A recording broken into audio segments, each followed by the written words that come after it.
साथ संगत जी, प्यार से कहना धन निरंकार जी।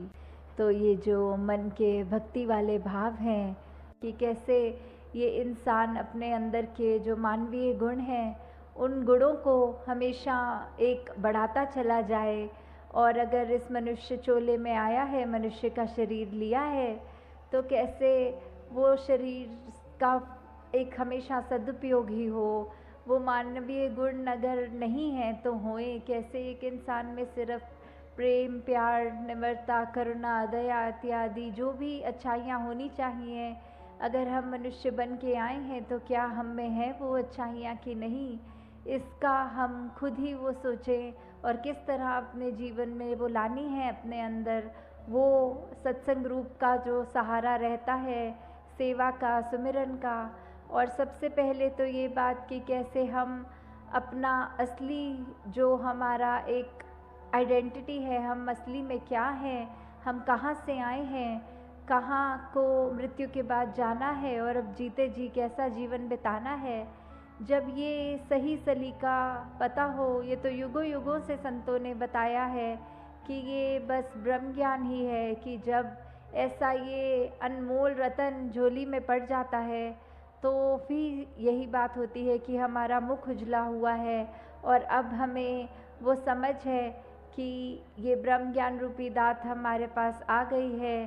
तो कैसे ये जीते जी भी हमारे लिए ये बहुत उपयोगी है, और मृत्यु के बाद यही है जिससे मोक्ष और मुक्ति का जो बात आती है।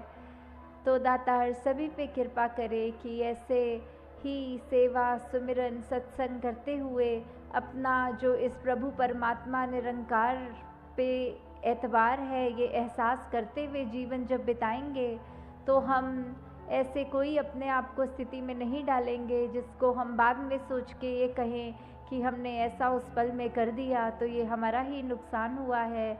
और हम हमेशा बस एक वो जो सही जीवन जीने का सलीका होता है उस तरह से जी सकते हैं।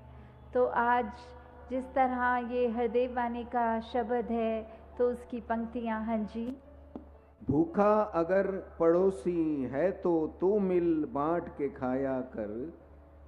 तो कैसे हमारे इसमें व्यवहार के अंदर जहाँ अच्छाइयाँ हमें प्रतिदिन और डालनी चाहिए, वहीं दूसरों के हित के लिए कि अगर हमें कोई दिख रहा है कि किसी की स्थिति उस रूप में है कि अगर किसी को किसी चीज़ की आवश्यकता है और वो चीज़ अगर हमारे जीवन में है, चाहे वो कोई वस्तु के रूप में हो या कभी कभी किसी को सिर्फ एक इमोशनली एक मन से सिर्फ एक चाहिए होती है, वो सांत्वना कह लें या जो भी, कि हम अपने मन के रूप में उसको एक तरह से एक राहत दे सकें।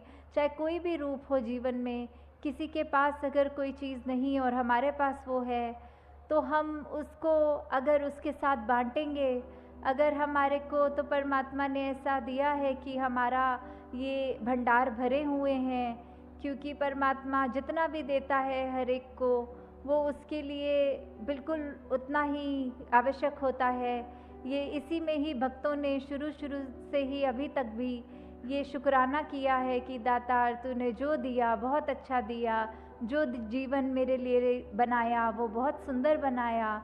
उसमें फिर अगर चाहे खुद की शरीर की पीड़ा, आर्थिक प्रॉब्लम्स, कुछ भी ऐसा हो, उसमें भी भक्त तो सिर्फ शुक्राना करते हैं कि क्या पता इससे भी बुरा होना हो, प्रभु तूने तो बचा लिया, तूने तो जीवन बहुत ही संवार के आसान कर दिया है।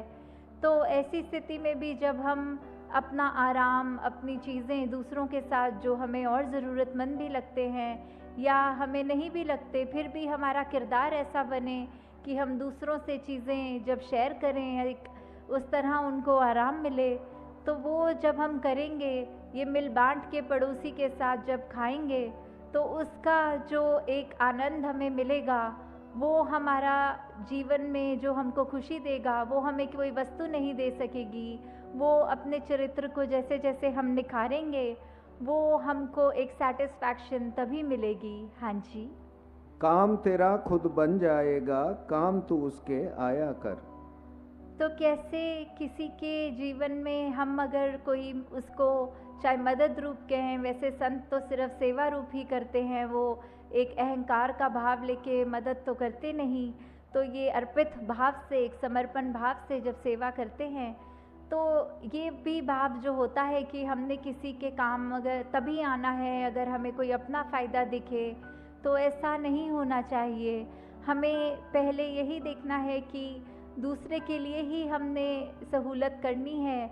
उससे हमको जो हम कितना काफ़ी अरसे से ये बात हम सुनते भी आए हैं अपने बचपन से ही कि वो बात की कर्म करो और फल की इच्छा ना करो वाली बात की, हम इसलिए ही किसी के साथ अच्छे ना रहें ताकि हमारे को उसके बदले अच्छाई मिले। नहीं, हमारे को अच्छाई मिले बुराई ये हमने नहीं सोचना। हमने दूसरे के काम आना है और उसमें अगर परमात्मा हम पे कृपा करे, ये निरंकार ने जो करी हुई है हमेशा, तो ज़रूर देगा वो, ज़रूर एक अच्छाई चीज़ ही हमको, अच्छी चीज़ ही उसके बदले। पर अगर बात वही हमारी इंटेंशन की है कि हमारी सोच की है, अगर कोई अच्छा कार्य करने से पहले हम समर्पित नहीं हैं, हम यही सोचें कि ये करने से मुझे इसका दुगना फ़ायदा होगा, तो फिर वो कार्य करने का भी कोई पॉइंट नहीं होता। तो यहाँ भाव सिर्फ इन पंक्ति में यही है कि हमने अपना काम हमारा सवरेगा जब दूसरे का भी हम अच्छाई ही उसको देंगे, पर ये बात हमने मन में नहीं आनी देनी कि हमारी अच्छाई हो इसीलिए दूसरे का काम हम करें। हाँ जी। घर पड़ोसी का बचा ले, अपना घर बचाना जो। तो हमें किस तरह एक दूसरे का सहारा बनना है। अगर हम दूसरे का नुकसान होने से बचाएंगे तो ही अपने लिए भी, अपने जीवन में भी हम एक सुकून महसूस करेंगे। एक वो बात कि अगर अपना हमें सब सुरक्षित रखना है तो हमें दूसरे का भी नुकसान नहीं करना, कि नहीं तो अगर हम यही सोच रखेंगे कि हम दूसरे को तो ऐसे तंग कर देंगे, उसको तो परेशान कर देंगे, उससे हमारा क्या नुकसान हो रहा है। नहीं, अगर हमें अभी ये बात नहीं समझ में आ रही तो परमात्मा थोड़े समय बाद ऐसा कोई स्थिति लाकर सामने खड़ा अवश्य करेगा जिससे फिर हमें पछतावा होगा कि हमने वो दूसरे का नुकसान ही क्यों किया।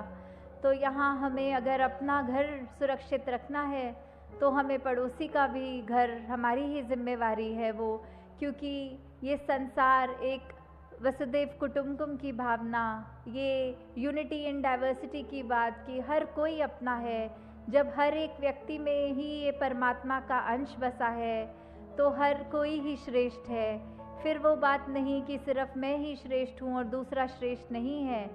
चाहे वो किसी भी जाति का हो, किसी भी देश में रहता हो, कोई भी कल्चर हो, खान पान का तरीका, मेरे से दूसरे का स्वभाव चाहे कितना भी अलग हो तो भी वो उतना ही श्रेष्ठ है मेरे जितना ही वो। बल्कि हर एक को ये भाव रखने हैं कि दूसरे तो हमसे ज़्यादा श्रेष्ठ हैं, हमारे अंदर तो कोई लाकत नहीं, कोई ऐसे कर्म नहीं, और बाकी सब में इतने सुंदर कर्म, इतना सुंदर जीवन जीते हैं सब। तो वही बात आ जाती है कि हमने एक दुनिया के लिए एक वरदान बनना है और कैसे हमने हर एक के लिए कुछ भी करने के लिए अपना जीवन ऐसा ही बनाना है जो एक परोपकारी जीवन हमारा अपना बन जाए। हाँ जी। सुख हर देव उसे देता जा, सुख तूने है पाना जो। तो कैसे हमें सुख को एक अपने जीवन में लाना है और उसको लाने का तरीका, शुरुआत उसकी हमारी अपनी होनी चाहिए।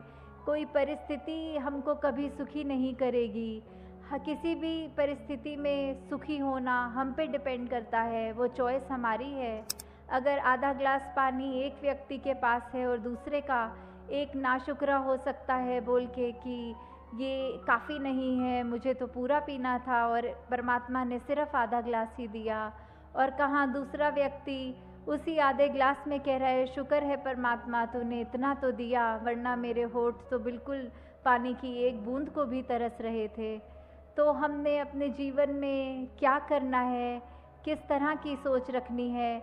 शुरुआत एक अच्छाई की हमने करनी है तो किसी दूसरे ने नहीं हमारे अंदर आके वो बदलाव करने हैं। जब हम एक सत्य के साथ जुड़ जाते हैं, जब ये ब्रह्म ज्ञान रूपी दात हमारे जीवन में आ जाती है, जब हम वो सच्चाई पहचान लेते हैं कि क्या हमारे जीवन में है जो हमारे जीवन को एक रोशनी में ही रखता है, किस तरह हमने जीवन को जीना है और क्या है जो हमारी असली पहचान है। क्योंकि शरीरों ने तो हमारे शरीर कितनी योनियों से अगर निकल के आए हैं, तो कभी जानवर, कभी कुछ बनकर, अब जब मनुष्य में बनकर आए हैं तो अभी वो चांस है, वो सुनहरा मौका है हमारे पास कि हम ये प्रभु परमात्मा की पहचान कर सकते हैं। और एक वो पहचान जब हो जाती है तो निश्चित रूप से ही हमने जहाँ अपना तो जीवन सफल करना है, हमने एक संसार के लिए भी एक पॉजिटिव योगदान देते हुए एक सिर्फ़ और सिर्फ अच्छाई की बात मन में रख के हर एक के दिलों तक एक महक अपने जीवन में खुद जब हो, तो फिर वो फूल जैसे होता है तो फूल को कहना नहीं पड़ता मैं फूल हूँ। उसकी खुशबू, उसकी मासूमियत, उसकी ये नाजुक जो क्वालिटीज़ हैं उसके अंदर, वो जब कोई भी आसपास से गुजरेगा वो तो सूंघता हुआ खुद ही पहचान लेगा यहाँ आसपास कोई फूल है। तो हमने अपने जीवन में ही इतनी खूबसूरती रखनी है कि फिर वो जीवन हमारा खुद तो हम सफल करेंगे और हर एक का उसी के साथ और भी एक उनके जीवन में भी एक वो इम्पैक्ट एक पॉजिटिव दे पाएंगे। तो दातार सभी पे कृपा करे कि हर एक का जीवन ऐसा बन जाए कि एक संतों ने जो चाहा है सदियों से कि हर एक मनुष्य किस तरह का जीवन जिए, किस तरह की सोच रखे, मन में हर पल हर व्यक्ति के क्या भाव होने चाहिए, इस परमात्मा के साथ किस तरह अपनी लिव जोड़कर जब एक एक सांस में परमात्मा बस जाता है रोम रोम में, तो फिर हमारा जीवन उस अनुसार जब चलता है तो ही एक सफल जिंदगानी बनती है। साथ संगत जी प्यार से कहना, धन्यवाद।